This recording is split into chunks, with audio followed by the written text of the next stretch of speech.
పరిశుద్ధ గ్రంథం బైబిల్ గ్రంథం నుండి ఇర్మీయా రాసిన గ్రంథము 29వ అధ్యాయము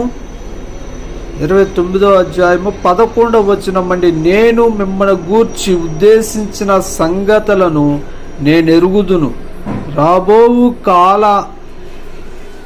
కాలమందు మీకు నిరీక్షణ కలుగునట్లుగా అవి సమాధానకరమైన ఉద్దేశములే గాని హానికరమైనవి కావు. ఇదే యెహోవా వాక్కు.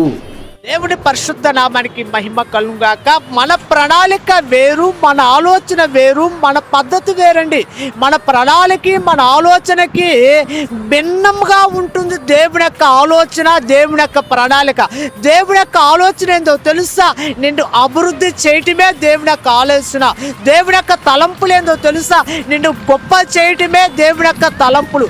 దేవుని యొక్క ఉద్దేశం ఏందో తెలుసా? నువ్వు చేసే వ్యాపారంలో అభివృద్ధి చేయటము, నువ్వు చేసే ఉద్యోగంలో అభివృద్ధి చేయటము, నువ్వు చేసే చేతుల కష్టార్జితముని అభివృద్ధి చేయటము, నువ్వు చేస్తున్నావు పనిని, ఆ పనిని కూడా అభివృద్ధి పదంలోకి నడిపించటమే దేవుని యొక్క ఉద్దేశము, దేవుని యొక్క ప్రణాళిక.